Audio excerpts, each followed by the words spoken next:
Welcome to the Scent of Beauty. My name is Susan, and this video is titled Resolution, in parentheses, Modulation.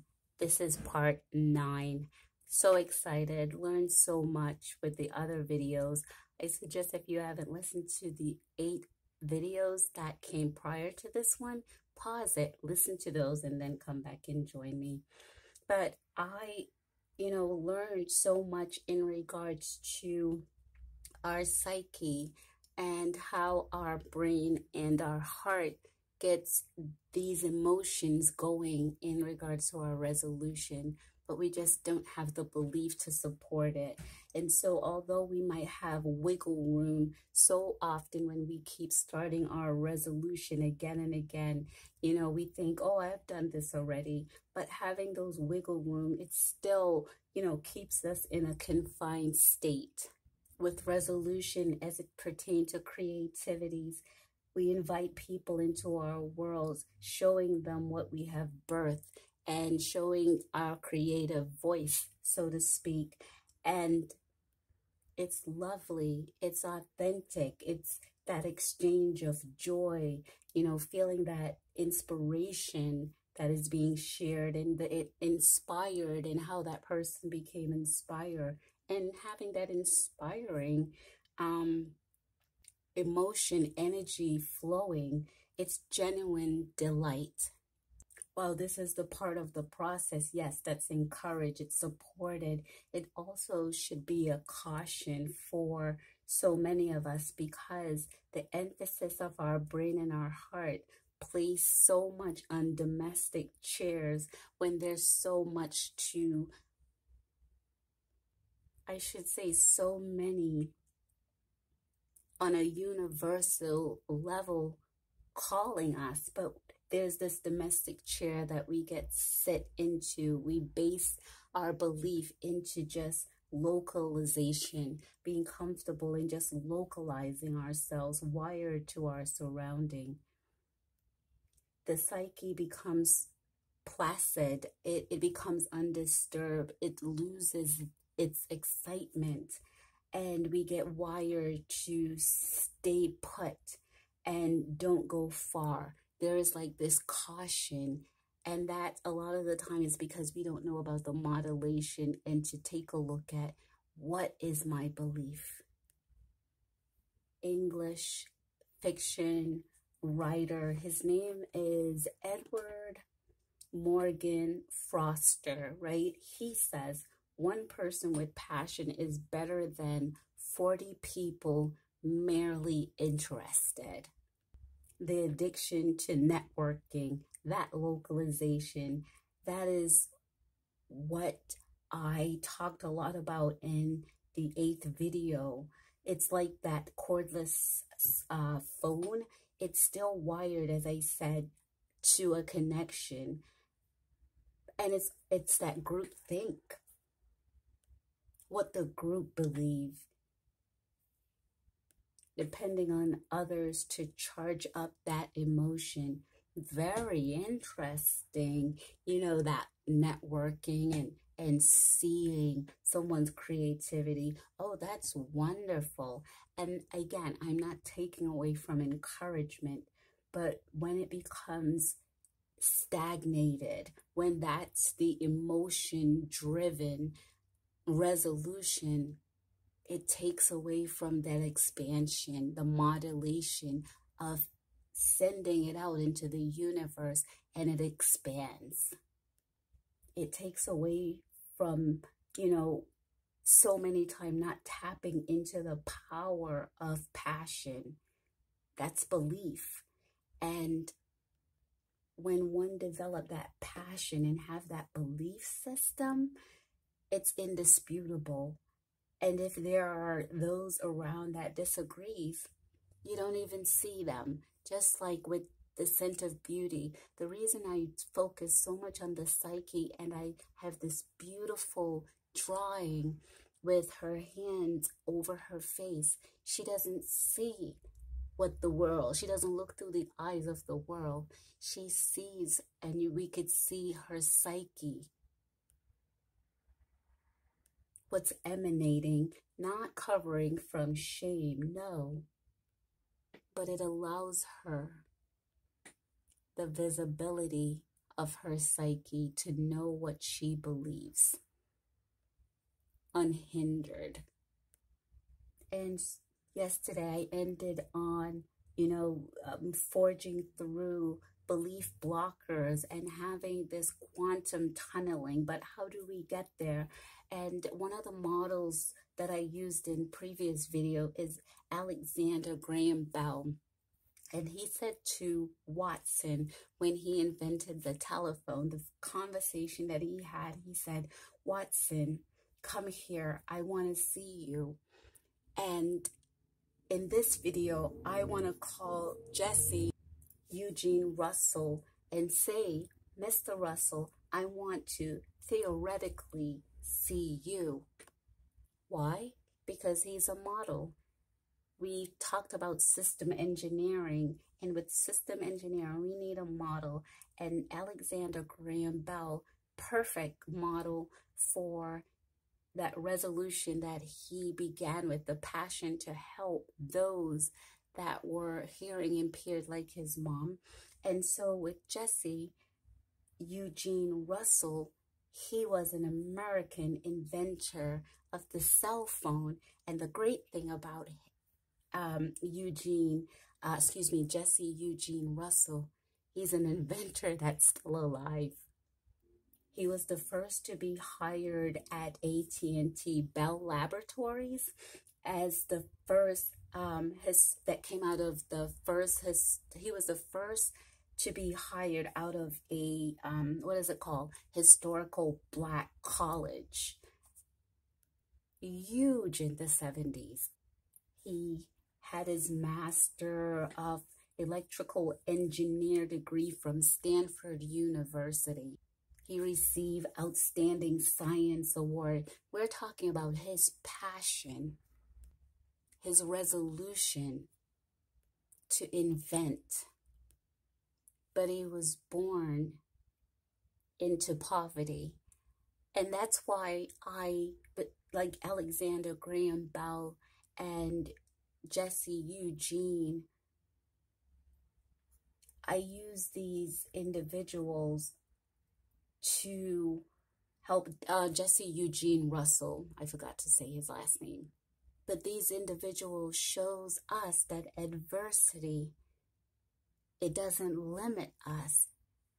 And just like with Alexander Graham Bell, his mother being hearing impaired, and Jesse Eugene Russell being birthed into poverty, these men excel and change not only their local area, but the universal change.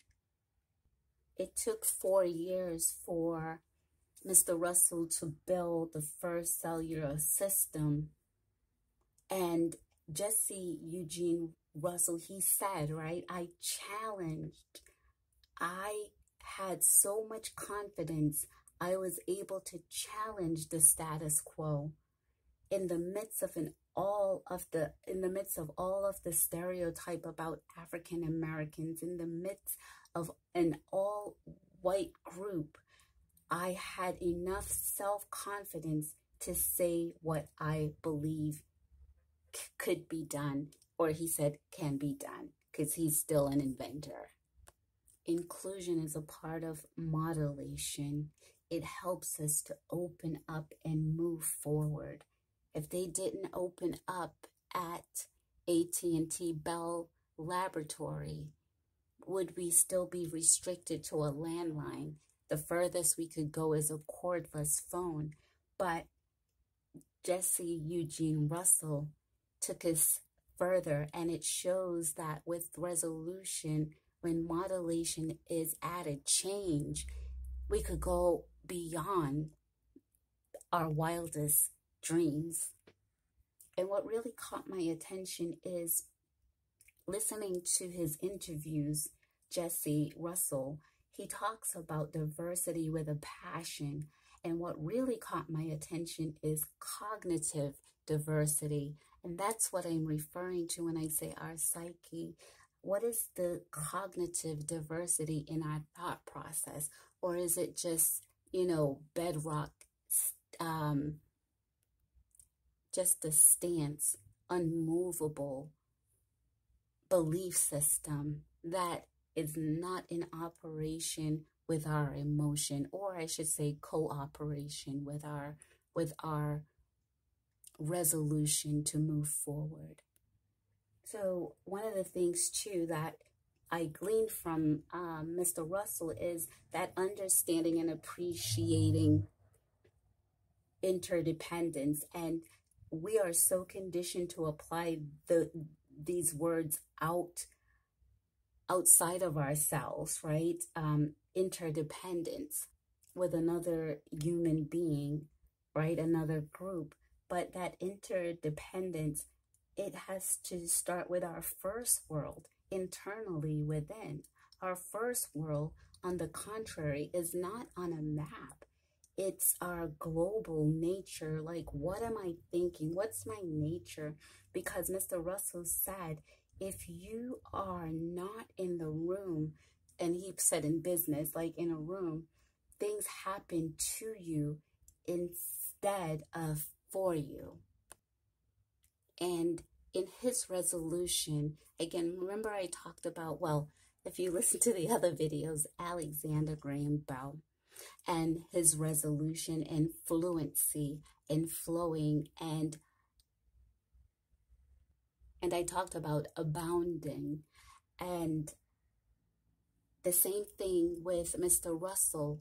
And the reason I say that, it's because Alexander Graham Bell wanted to help those that were disadvantaged, had a disadvantage in their hearing.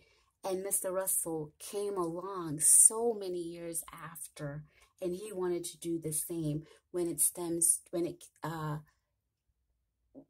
they had a problem at Bell Laboratories. There was an issue. How can we get the phone, right, the landline, to move and not be stagnant, because they were losing money? And Jesse Russell, he said the phone should accompany people. And he said if we have the phone accompany people, that would ultimately change the course of this world, and it will give us the money that we are seeking. Not in those words, but ultimately, that's what he said. The reason he thought about having the phone attached on an individual's person, it's because of his neighborhood. They didn't have a phone in, say, a car. His neighborhood, people took buses. So he thought about the people that he stemmed from, that he wanted to help, that he wanted them to have a phone. So he came up with the idea, oh yeah, let's get the phone on the people. They're engineers, they're scientists, and so there goes a problem, and the answer is within the problem, not just for AT&T, but it was birthed out of passion that Jesse had for the people, his environment that he came up in, and he wanted to give back. Just like Alexander Graham Bell wanted to give back to his mom that he loves so much. And that's how we move away from the belief system of being wired to a particular area. Just like with Jesse Eugene Russell, he changed the course of this world. We can change the course of our belief system. We have to move beyond potential barriers. We have the potential, those barriers. Quantum tunneling helps that. We need the modulation to have the strength of surety, and that pertude, it goes through uncertainty in that space that we need, that space of doubt. We need to get beyond those doubtful areas. So we need surety, the strength of surety. And again, that's the modulation that needs to protrude through uncertainty. The wired belief disappears on one side, and then we come out with a modulation, a modulated belief, completely changed, because we amplified it. We moved on a different frequency, and our phases don't stop. We don't stop, 4 months into a year, 5 months into a year. We keep the phase going. That's the passion. And to get beyond the belief barrier potential, no one else can get us beyond that limitation. We are the soul receivers, the soul carrier, the soul developer. The greatness is packaged within ourselves. So how do we get to two network, the psychological and physiological, those two? How do we get those two networks beyond their limitation, that wire and wireless biological and psychosomatic configuration? How do we get ourselves moving into that quantum tunneling? Have the passion for your resolution. I have to have the passion for my resolution. And tomorrow, or the next video, I'm going to talk about how do we do that, because we're going to get help from Cyrus Westfield. And just like Alexander Graham Bell, Jesse Eugene Russell, that helped us to break that wire, to cut that wire, and help us to move beyond being connected to jacks and having our tower, our own tower, which is modulation, that we can excel on, our own frequency, our own amplitude, our own phase modulation, to change our belief system so we can excel. But we're going to begin somewhere. And Cyrus Westfield, he's going to help us out. So thank you so much for listening. Remember, passion is not just a motivator. Oprah Winfrey, American talk show host Oprah Winfrey, she said, passion is energy. Feel the power that comes from focusing on what excites you. And former American business mogul Steve Jobs, he said, you have to be burning with an idea or a problem or a wrong that you want to make right. If you're not passionate enough from the start, you'll never stick it out. So we're going to stick it out. Welcome to the Scent of Beauty. Thank you for listening.